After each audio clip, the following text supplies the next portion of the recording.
welcome to the Speaking Podcast. You can find all our episodes on speakingpodcast.com. We're on BitChute and YouTube as Speaking Podcast. I also have the Awakening Podcast, the Learn Polish Podcast, the Meditation Podcast, and the Crypto Podcast, and all can be found on roycollin.com.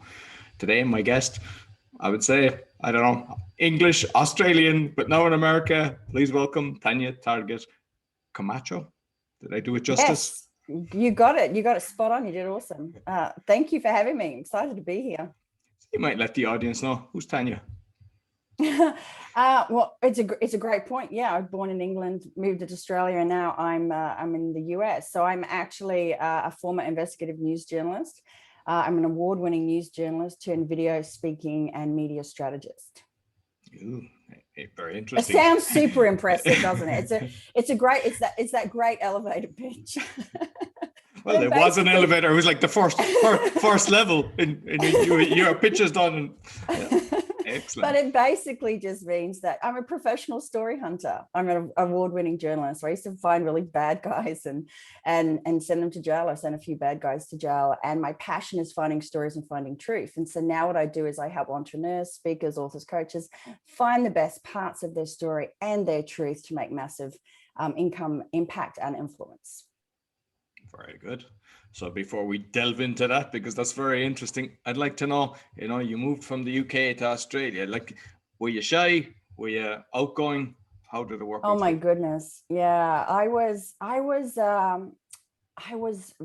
very outgoing until I got to Australia. So I actually went from England to the Middle East, which I didn't share with you before, but I did. I went from England to the Middle East, and in the Middle East, I thrived.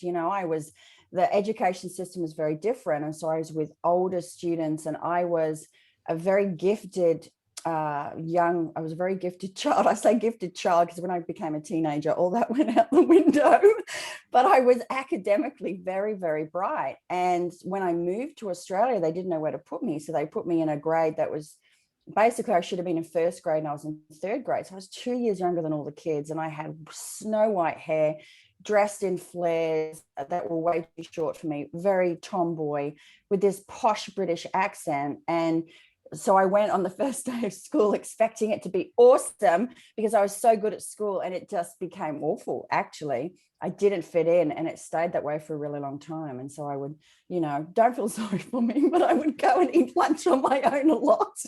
And then kids would run up to me and ask me to say, pronounce words, and then run off laughing. So it was a great environment to get strong quickly and flex your muscle about who you are. And it's strange actually, because everybody's had a bad experience in school, and the system is so bad that it doesn't help people with that. I mean, there's no way you should have went through that. Oh no, absolutely. And to be honest, it actually perpetuated. So I ended up getting a scholarship in high school. I got a music scholarship, and my parents ended up moving away, and I didn't want to be away from them. So I moved to this little country town where they were. And the kids and the teachers were all talking about this gifted student that was coming from another school. And so by the time I got there, the girls hated me. And I was physically assaulted for the first time ever in my life in high school. And no one did anything about it. The principals, nowhere. So when I had my daughter, I was like, I was just vigilant, right? I was on the lookout for any signs of that, and I wasn't going to tolerate it. But I don't know what it's like where you are or where your audience are, but I know in Australia, it was just really bad. Like, the bullying is legitimate, and you could say it is great for those who can withstand it, but sadly, not everyone can withstand it. And then the bullies go into the workplace, which is why people become entrepreneurs, because they don't want to work with those kinds of people, and they want to, be around their tribe. No, in Ireland, I mean, I was bullied and I saw a load of it, and I make sure, like, I was shocked. My daughter's 21. She's in Ireland, and she's never witnessed anything like that. My youngest child is 7 here in Poland, and I just make sure, because I saw on a playground that there were kids bullying him, and I was like, so then I started just toughening him up and teaching him, but just to make sure, don't ever hit anybody, or don't, but if somebody's bullying you, don't tolerate it, because as soon as you, defend yourself, I mean, at the end of the day, like, if it's in a principal's office, you should tell them. But most of the time, unfortunately, they don't care. It's like your own problem. No, well, I kind of actually had the opposite approach to you. I would say to my daughter, if you're picked on, you know, slog them. Like, you know, like if someone touches you or someone's abusive to you, you need to stand up for yourself. You need to channel, you need to ask yourself, what would mummy do? And she goes, but mummy, I'll end up in the principal's office. And I said, excellent. Then they'll call me and then I'm going to tell them what's going on and then I'm going to come up there. So I had the opposite. No, it's not the opposite, because it's basically, if somebody hits him, he's to hit him back. Like, I mean, it's that, oh no, he's not to take it. And because, I mean, it happens. You see it all the time. And unfortunately, the teachers, they go, oh, don't do that again. And that doesn't work. A good jab in the jaw they won't do it again.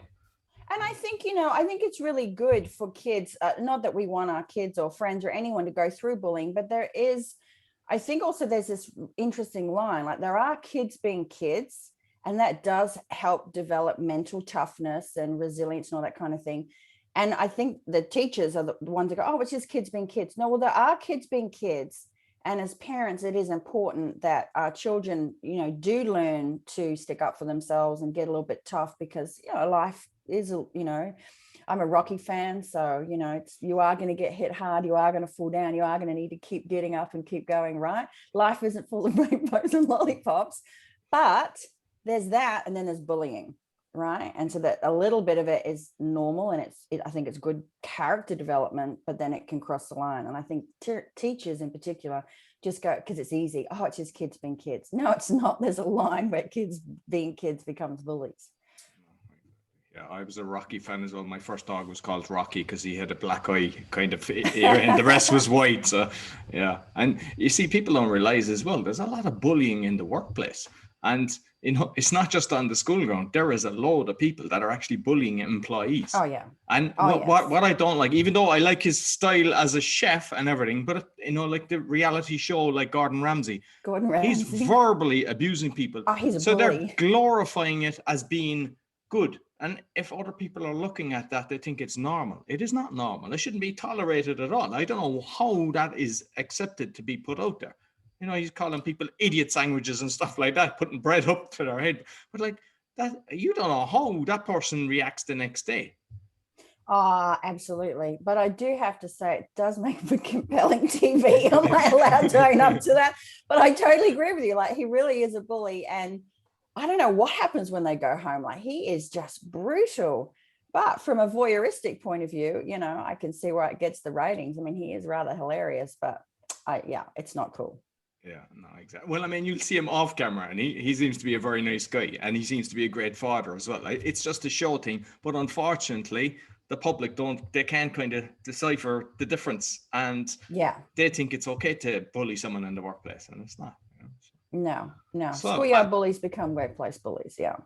So I'd like to go into the journalism first, because, you know, some of the speakers, they, you know, you don't know what route they're going to go, but I'd like to, what did you learn from that? How did you, you know, sharpen your skills on that? It's a really great question. I mean, when I got into journalism, I was the first one that the newspaper took straight out of high school. So in 12 years, so it was either 10 or 12 years, so a very long time. They always took people from university to have a degree, but I did it old school. I mean, I still had to go to university, but actually I was in 12th grade in December, and in January I was working in a daily metropolitan newspaper with no idea what I was doing. So I had to sink or swim really, really quickly. And it was brilliant. It was brilliant training because you were thrown into a lot of very difficult situations, which makes you a really great interviewer, makes you a really great listener, gives you the ability to get across huge amounts of information in very short periods of time, and also become an expert in a topic that you have never been exposed to before. So, for instance, a prime minister or president might be visiting from another country, and you might not have been following the politics in that country. And you've got literally the cab ride from the office to the interview to get abreast of everything that you can get abreast of to do a really powerful, compelling interview. So that was really good in terms of preparing you to be a speaker, a coach, you know, all the different people that you meet. What it also taught me, I've never met a person who doesn't have an incredible story that needs to be shared. literally in 26 years, I think it is, as a journalist, everybody has at least one fascinating story, if not more. And it's just asking the right questions and digging deeper and deeper and deeper to find that story. And then I did some really cool things too, you know, like I met, because we talked about boxing. Oh my goodness. I met Muhammad Ali. I got the world exclusive interview with Muhammad Ali. And it is the first time in my career where I thought I was going to be physically sick. I was so nervous because I grew up just idolizing Muhammad Ali. You know, I grew up on Rocky and Rambo and Bruce Lee and, you know, all those classics. And now I was getting the chance to meet a living legend. So it gave you backstage passes to rock stars and presidents and living legends like, you know, like Muhammad Ali. And it also allowed you to, you know, I as an investigative news journalist, I was able to help victims get justice.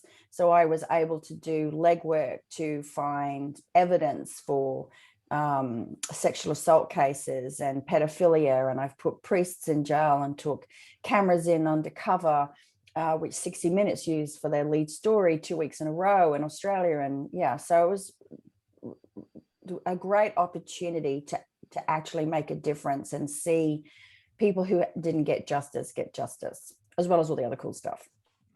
And I was doing a live call that there's 5 of us doing podcasting as a group, like Freedom Broadcasters, and we had John Barbour. I don't know, you're familiar with him. He's 88 at the moment, but I asked him the question about him interviewing Muhammad Ali, because it was during the time of the Vietnam War, you know, because he was anti, and he gave a fantastic story. So I mean, to have access to these people is fascinating. Oh my goodness. You know, we heard, the photographer and I got a tip. I was living in Australia at the time, and the photographer and I got a tip from another journalist with another contact on the island that he was being flown into Hayman Island, which is a very exclusive island in the Great Barrier Reef in Australia in the Whitsundays. And they have a very strict paparazzi ban. So no journalists, no photographers are allowed. And so we had to go undercover. So we're going undercover as a married couple. We're the oddest looking married couple. This was years ago. So this is going to show how old I am. Digital was just coming out. So we were using film. We're using camera with film.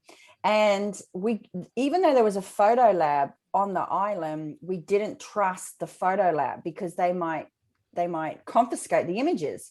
So our suitcases was all photographic developing equipment. So we were there for 4 days with like a handful of a change of clothes because our 2 suitcases were just jam-packed with darkroom equipment. And the photographer was a bit of a joker. And so, you know, we get on the island and immediately you start staking it out. You know, you got to check out where the exits are, where the penthouses are, where security might try to usher him away if we get caught. So where are the elevators? Where's likely he's going to stay? And then you've got to check out each of the restaurants and nightclubs, and, you know, because he is on holiday, so he could be anywhere. So I think we finished at about 3 o'clock in the morning, 2:30 or 3 o'clock in the morning. And the photographer, as I mentioned, was a bit of a joker. So he would say to me all the time, "Oh my God, Tanya, there he is." And to be honest, I didn't want him to be on the island because I don't know, there was just this kind of, what do I call him? Like, is it Mr. Ali? Like, I just had this block about what do I call this man, because it was just such a honor to be able to meet him. And literally, I've just met so many celebrities and world leaders, and I couldn't care. But this man, I was so nervous. And so every time he would say that, my stomach would flip. And I would look and he wouldn't be there. And this went on all night, right? So it's a boy who cried wolf. So we finish about 3 o'clock in the morning. We go back to the hotel room. We're trying to get some sleep so that we can be up for the first ferry off the island, which is 5 o'clock, because if he was leaving or he was going fishing, you know, we were working. So we had not even 2 hours sleep because the photographer was a terrible snorer. So we're up at 5. We are now like a married couple. We are fighting, right? It's like we've been married for 35 years. I'm not even talking to him. I do not think he's funny at all. And he says to me, we're walking back, Mr. Ali Muhammad, he wasn't on the ferry. So we're walking back to get some breakfast. And he goes, "Oh my God, there he is." And I'm like, "Oh, yeah, whatever." And I turned and I looked and my stomach just flipped. And I saw this huge man with this short afro hair, and he was drinking something like tea or coffee. And as he was drinking it, his arm was shaking, right? Because he had Parkinson's, his arm was shaking. And I was like, oh, and all these thoughts went through my head. Oh my God, you're going to have to go you're going to have to go up to him now. You have to go up to him now. The other side of my head's like, but I don't want him. Anyway, we sat down at the tables and we had to wait for the waitress to go because paparazzi are banned. So she would go and Cameron would go, go, she's gone. So I'd get up to go over him, and then everything would just be like, oh, I've got to go to the bathroom. This happened like 3 or 4 times with me running to the bathroom. I'm like, Tanya, get a grip. So anyway, get a grip. Next time she goes away, I go up to him. And as a journalist, there's certain things you ethically have to do. So you have to identify yourself. You have to, pull out your press pass or your business card. And so I put out my business card and I introduced myself. And I said, I called him Mr. Ali, by the way. And I said, I'm Mr. Ali. I'm just, Tanya Targett. I was Tanya Targett at the time, from the Courier Mail newspaper. Just wondering, how are you enjoying your stay here in Australia? I mean, it's just such a ridiculous, but he was on holiday. And he said something to me and I couldn't understand it. So I said this like 3 times. And then I heard this and he goes, pull up a chair. Right. And I'm like, I'm sorry, Mr. Ali. And I'm feeling really bad, leaning. And he just kicked this chair. This chair went flying and my butt went down like that. Like it was a like the principal. Yes, sir. Yes, sir. And so I was talking to him and he was giving me answers, but I was at the point where my mind was not going to be able to quote him. I couldn't remember anymore. So I had to pull out my notepad,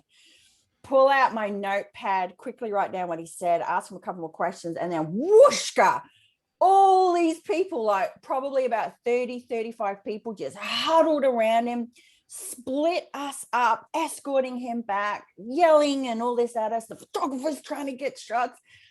So we were escorted back to our room. And then I think it was the general manager of Hayman Island called, which is a big deal. And he's like, how did you get on the island? What are you doing here? And I don't know where these nads came from. I was in my early 20s and I said to the general manager, look, we're here on holiday. We're fully paid up as guests. We just arrived yesterday. We have 2 more days. We can do this the easy way or the hard way. Easy way, give us 5-10 minutes to get a photo, a couple of grabs, we'll leave the island on the next ferry. Or the hard way, give us nothing and we'll ruin his entire holiday. It just sounds awful. So he's like, I'll call you back in 10 minutes. He goes, be at the jetty at da-da-da-da time. You're going to get your photo. You'll have to ask him questions as he's walking to the boat and then get off this island. So that's what we did. We got the photos. The photos were terrible. The photographer was so nervous. They were slightly blurry. I mean, like ridiculous. I got a couple of, holiday quotes. And then we start shopping the story around, right? So we're ringing all the different news bureaus, and it was hilarious because the thing about being a journalist is you want to have the story first, right? You want to be the one that breaks the story. And so we had caller ID wasn't a thing back then. And so the bureau chiefs were like, oh, okay, so what's your number? We'll give you a call back. And I'm like, nice try. Haha, I'll call you back in 10. Make a decision. Because if they had our number, while caller ID didn't happen, they could have the area code, they could do a search on that and they'd know we're on Hayman Island, and then our competitors would fly in. Yeah. So it was pretty cool. I would definitely say, like, literally my specialty was pedophiles and terrorists. So I did a lot of undercover stuff, exposing terrorist training camps, and I love the fact that I've helped send pedophile priests to jail. But my favorite thing of all time was meeting Muhammad Ali, or Mr. Ali. And when we got off the boat that night, so when we got off the island that night, my dad's a huge Muhammad Ali fan too.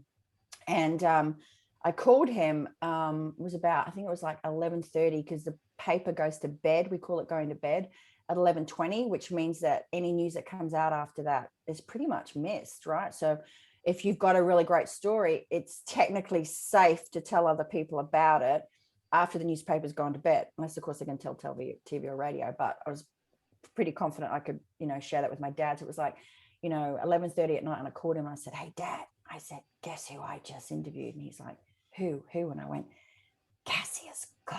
And he was like, no way. I'm like, yes, I just met Muhammad Ali. I sat at the table. He got angry with me and kicked a chair out, told him to sit the heck down. Yeah, so there you go. Oh, brilliant, brilliant. And like, because you mentioned about the priests and everything, because I think that's fantastic. But like, unfortunately, because we want to see more of that, because I saw it in Ireland as well. I mean, they were just moving them from one parish to the other. But now it seems to be, because it seems to be infiltrated at very high levels around the world, royalty and everything. Like, unfortunately, the media has, I mean, I must have made a shift or something, because now they're covering them up and they're letting them off. I mean, that must be kind of frustrating for you when you've seen the power of putting them away, because that gives faith in humanity to kind of what's happening now. Well, that's actually the reason why I'm not doing journalism anymore. So as an investigative news journalist, it is literally the highest level you can reach in journalism. I've worked as a political reporter. I've run my own news bureau, and I became the penultimate in journalism, which is a recognized investigative news journalist. There's very few of them around the world that are actually recognized as investigative journalists. And here's the thing, the higher up you get and the bigger the stories you find, the more you bump into it's not a free press. And I found the most disgusting stories about politicians, actually, in particular, that I just couldn't get printed. And I called it my the protected species list. And if you were on that list, it doesn't matter what you did, no story was ever going to be published about you. And that didn't sit well with me.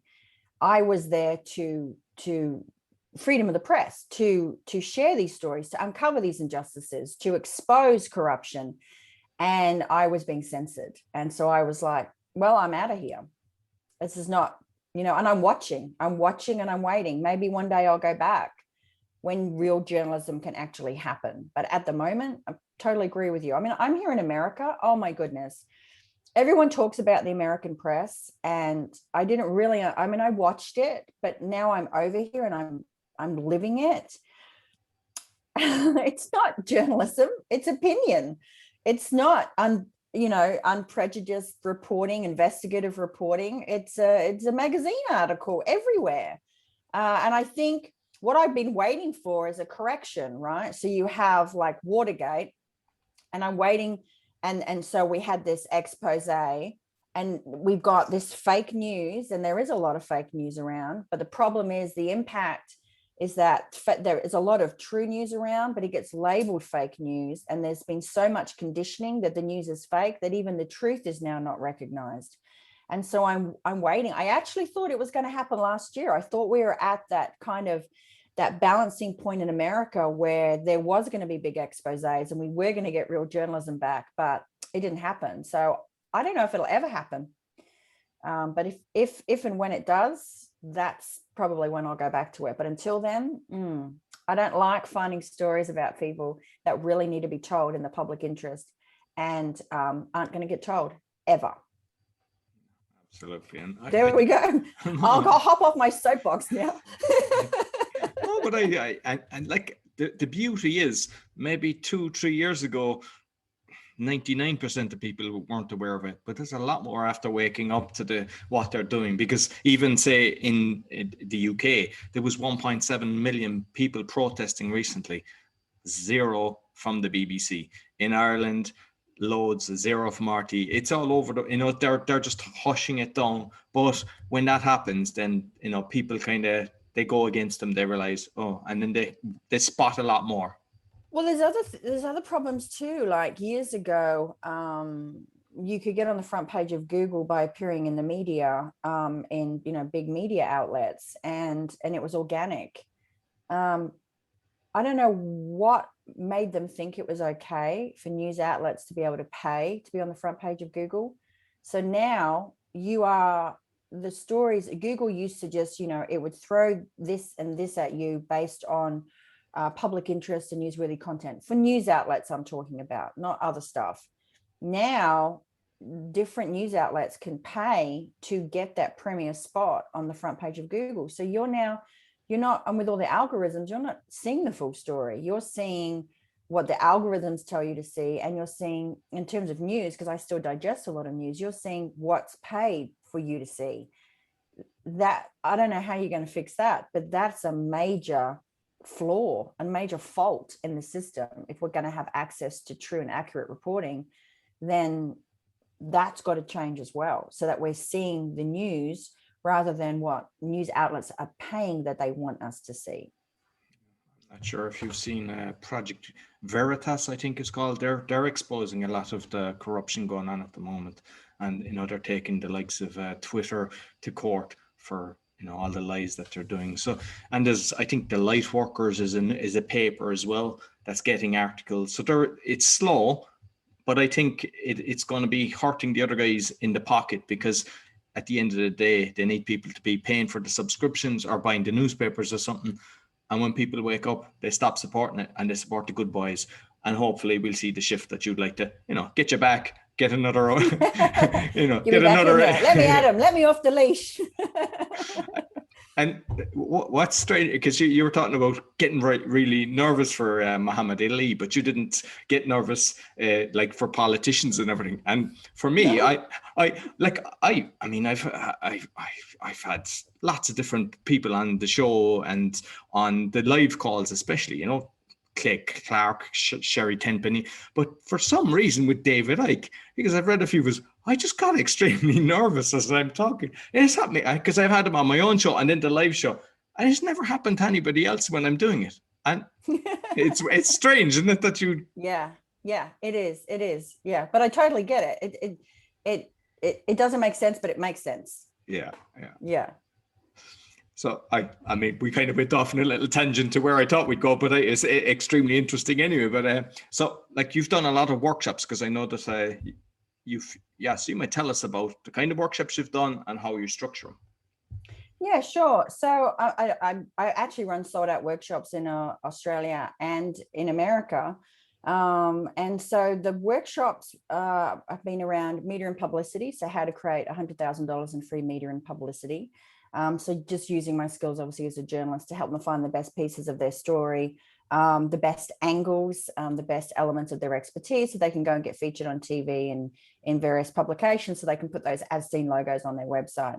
And then I've also run video workshops, so how to get more clients with video, and also speaking as well, how to create a really successful speakers funnel. And when I was running live, because they're online at the moment, when I run them live, typically I would speak somewhere, maybe for 12 minutes, 20 minutes, 45 minutes, whatever the time is, right? You just kind of fill it or you condense it. And from there, I would sell into a low half-day workshop at a price point of about $47.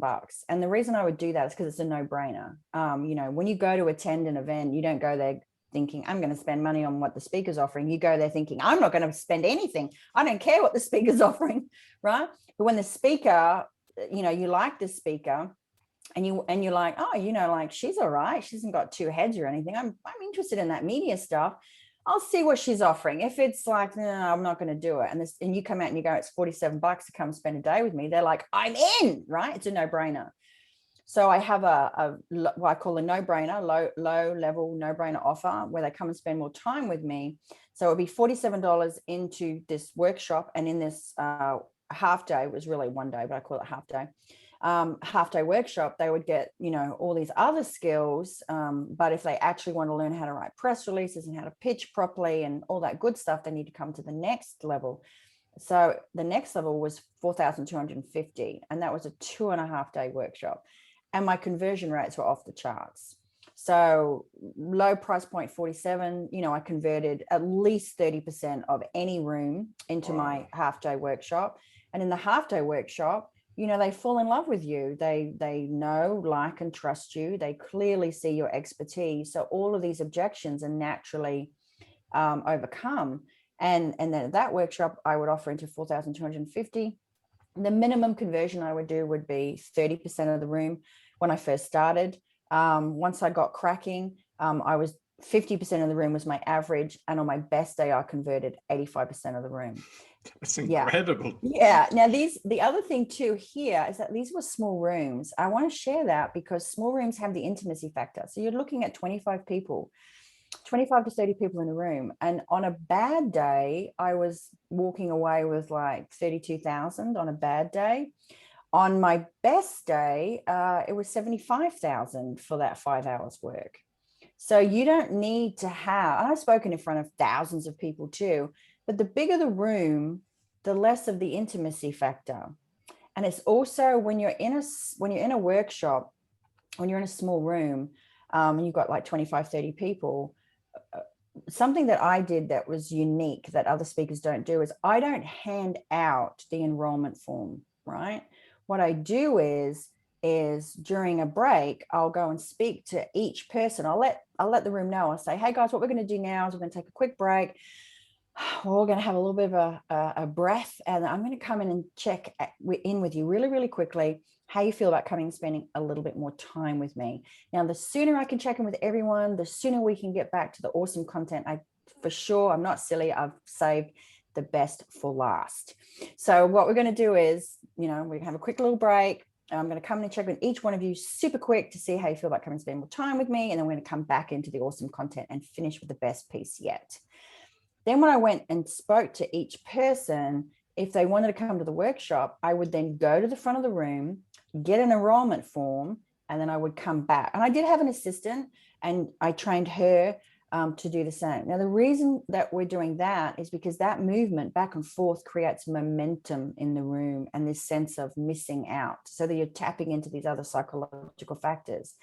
So if you think about momentum in a room, if you're in a room of 1,200 people, there's a lot of people to create momentum, right? You need a lot of movement for it to be other than just, they might be getting a coffee or having a bathroom break.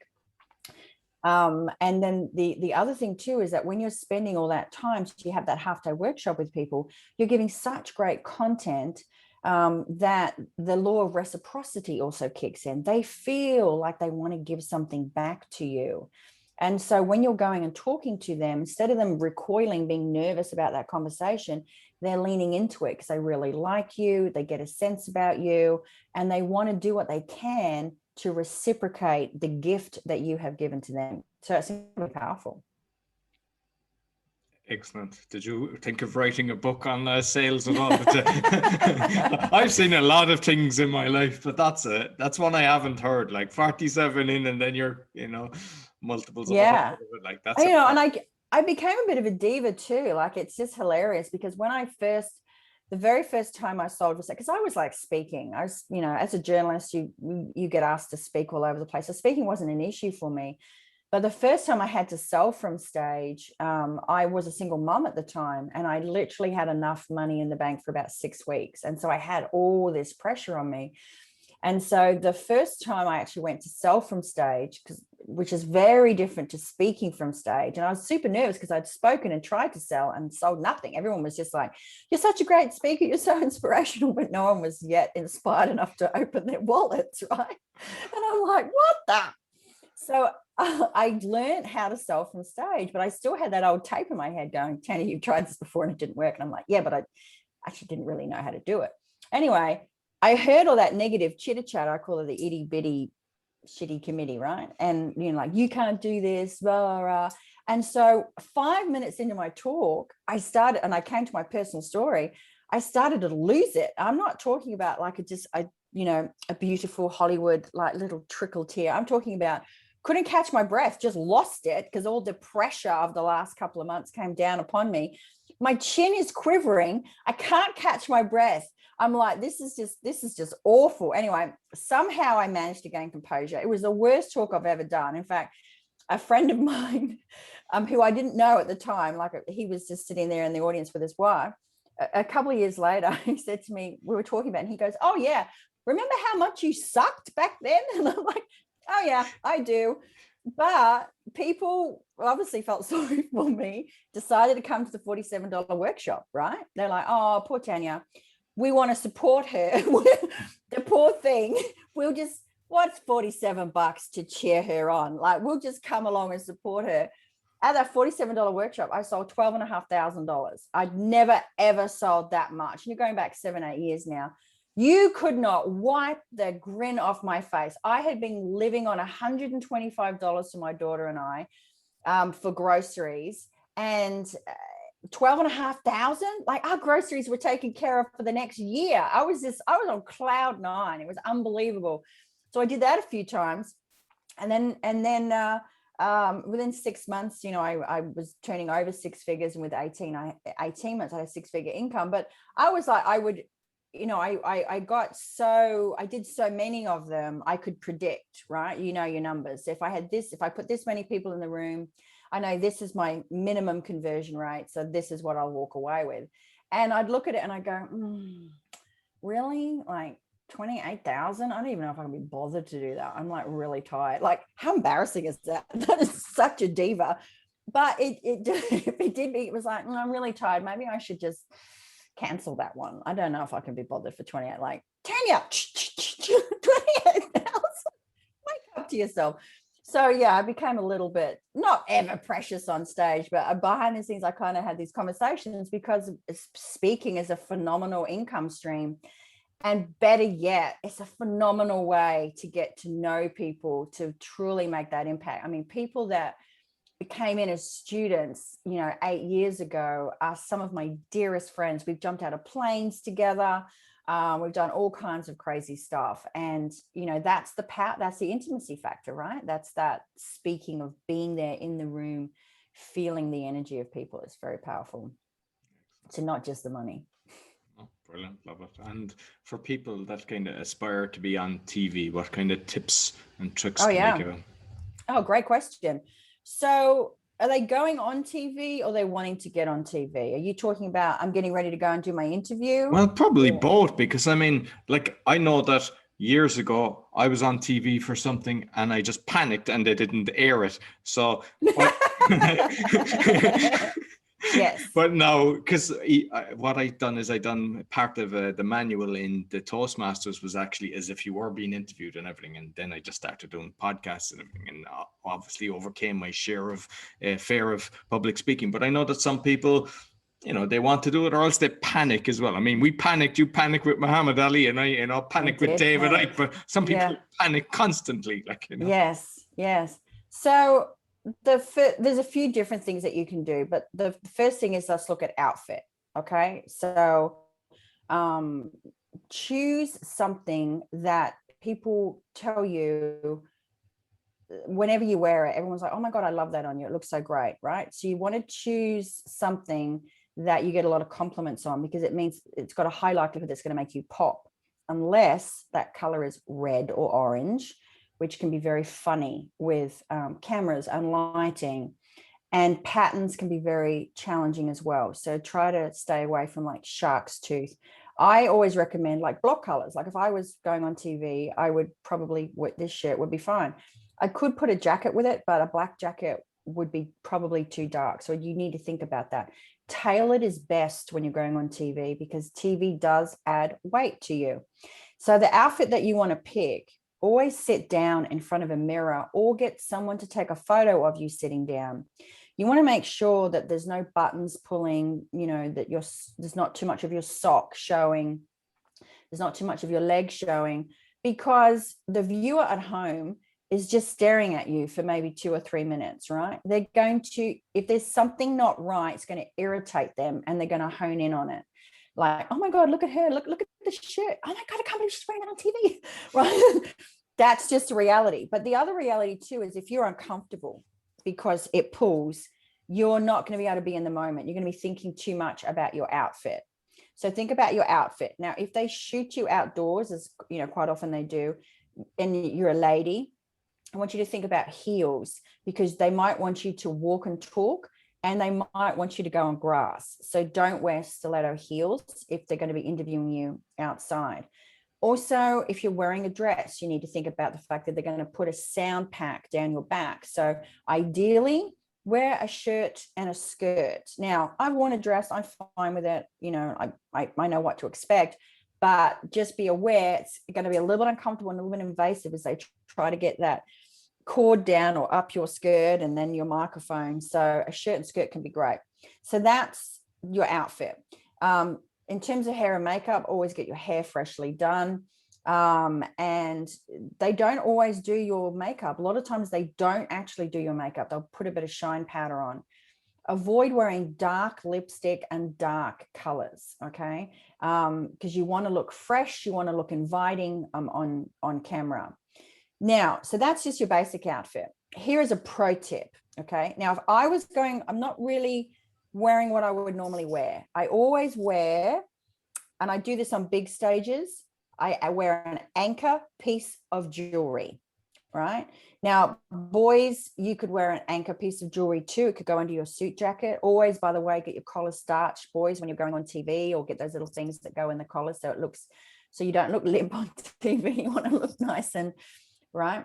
But yeah, it could be an anchor belt. It could be a jacket. You know, it could actually be a piece of clothing. So what is that as an anchor? It's something that connects you to your why.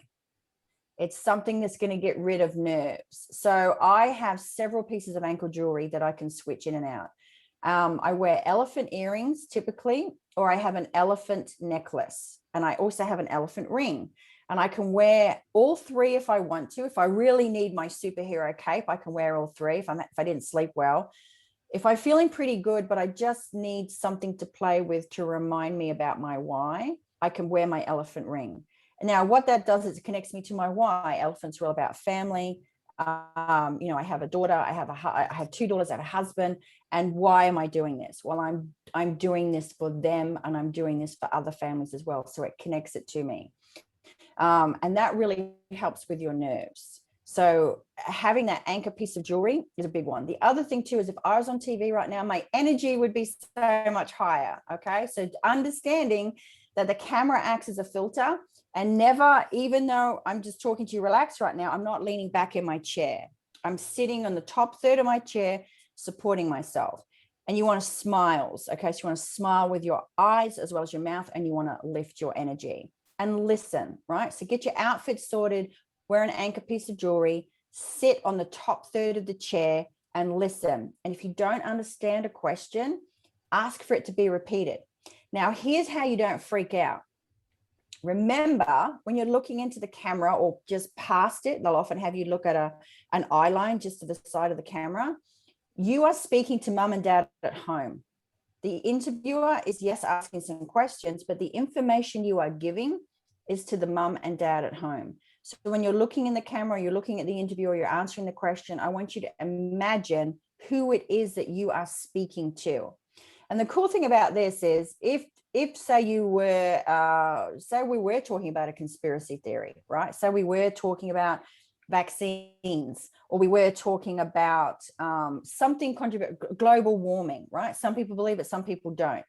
The journalists should be impartial, but they may have been given a series of questions from their boss. It's happened to me. I've had an editor hand down questions that I really didn't want to ask, but I was new to journalism, so I did what I was told. After about 15 years in, and I tell my editor where to go, and he should go get another journalist, and they can ask the questions. But basically, a journalist, some journalists are going to be given questions they might feel uncomfortable asking. And they might want controversy. They might want you to get fired up and argumentative. Now, if you do that, you risk alienating mum and dad at home. So no matter whatever comes at you, just stay calm and remember your job is to win over mum and dad at home. Because when a journalist keeps going at you, at the beginning, the audience at home is like, yeah, get him, this is going to be great, right? But if you're not triggered by it and you don't buy into it, and the journalist keeps bullying you, it's funny how we have that conversation, then what happens is it flips and it goes to mum and dad at home going, yeah, get him, to what is this journalist's problem? Leave him alone. So now you flip the audience. They're now on your side, and, more likely to Google your name and do all that really great stuff. So just remember, you're speaking to one person and visualize that person at home. So sometimes I might think about my daughter, like that really is a wife for me. I'm talking to Olivia. So if someone asks me a question about it, I'm thinking about her when I'm answering that question to her. And that helps me stay personable, relatable, down to earth, and stops that freak out. That's a lot of info, but that will keep you. I love it. I love it. No, it's excellent advice. Yeah. Brilliant. And you can do all of that when you're going on podcasts too. Some people, when they're first starting, they get nervous about podcasts, they get nervous about video. You can wear that anchor piece of jewelry. I still do it. I wear something that reminds me. It's a really good habit to get into, and you find yourself looking for it, like, oh, do I need all 3 pieces today? No, I just want to be good. Or it's like, no, I do. I need all 3. Where can I buy some more? And like when somebody's trying to get publicity, kind of PR and stuff like that, to get on, whether it's Forbes, get on BBC or whatever, any tips there, how they can go about it? Yeah, I mean, I'm sure people familiar with your audience is familiar with Stephen Covey. So you've got to start with the end in mind, right? So where is it you want to be featured, or where is the story that you have? Where is the match? Because the journalists and editors and producers and senior producers, they're a gateway for the audience, right? So they need to make sure that the content that you have is relevant for their audience. And so where a lot of people go wrong is they're like, oh, I want to be on, the Today Show, and I want to talk about suicide. Well, you can on National Suicide Day, but the rest of the year, suicide and depression is a really hard sell for a breakfast TV show, because they want to entertain and uplift their audience at the start of the day, right? So you need to think about, reverse engineer it. This is my story, therefore I can go to these outlets, or these are the outlets I want to be featured in because I want that logo on my website. What do I have that I could possibly pitch to them? So have a look at the outlet, have a look at the content that they are sharing, and make sure that yours is going to be relevant to that audience. So that would be step number 1. Step number 2 would be, journalists have so many news pitches coming in. Like every second they're getting bombarded with pitches and press releases and all that good stuff. So you want to, if you can, make your story timely and relevant. Because if a story doesn't have a sense of urgency or an expiration date, the journalist will just save it for a quiet day. I used to do this. When I would have to work on Sundays, the last thing I wanted to do was come in and have my boss tell me what stories I was going to do. So I would save my stories for a rainy day and offer them up on a Sunday. And I would always have more stories than I could possibly do. So the lesson there is, how can I make this timely and put an expiration date on it? Well, maybe you could tie it into some kind of awareness day. Maybe there's something coming up in the news cycle. Maybe there's an election coming up. Maybe there is the UN, a meeting on something, and it's relevant to that. Maybe a celebrity has just come out and shared something, or there's a new book on something that's groundbreaking, and it's in your area of expertise. You can, what we call, newsjack that, meaning that if one expert comes out talking about something and you have something else to add on that topic that would be of value, that would make a great follow-up story for that journalist, you can newsjack it, meaning you can add your voice to something already out there in the news cycle. And that's the best way to make it timely and relevant, so you don't have that kiss of death, I'm going to save that for a rainy day. Beautiful. Listen, Tanya, you've given us loads of golden nuggets today. It's been wonderful talking to you. It's been fun. Thank you so much. So how can people get in contact with you? Well, you can contact me on social media, Tanya Targett on social media. I'm on Instagram, Tanya Targett Camacho, also on LinkedIn. Love for you to come and connect with me on LinkedIn. And also, if you feel like coming and hanging out with me a little bit more, I do run pop-up masterminds, which are totally free, but you do need but the follow-up is 10 million probably. Yeah, well, I have these pop-up masterminds. I started them in January, in the first week of January, and they've been wildly successful. We've been doing all kinds of fun stuff in them. So if you'd love to come and spend a little bit more time with me, love to get a hot seat in the pop-up mastermind, I'll share the link with you. Would you like me to read the link? Because we did talk about this. Yeah. Well, I mean, I'm obviously going to include it in the description, but sometimes it's good to actually say it because people are listening. And Great. And well, it's a bit.ly link. So it's bit.ly/pop-up-mm as in mastermind. So that's bit.ly, bit.ly/pop-up-mm for masterminds. That's the shortest URL. And you can apply for one of those. It's totally free. They go for a couple of hours, tremendous value. We've had some amazing success come out of those pop-up masterminds, from speakers getting signature talk titles, going and get booked at exclusive events, all kinds of really crazy stuff. So I do invite you, if you want to come and hang out with me, show me in that application why I must pick you. And I look forward to hanging out with you. And thank you so much for the time. It's been fun. No, I mean, with all the tips and tricks, I think a lot of people will be trying to get in on that, because I know that I would like to be part of that. It's yeah, you've given some really beautiful information today. So thank you very much. Oh, my total pleasure. Thanks so much for having me. So that's all for the Speaking Podcast. You'll find all our episodes on speakingpodcast.com. We're on BitChute, we're on YouTube. Be sure to give us a thumbs up, 5-star rating, share with your friends. Until next week, take care.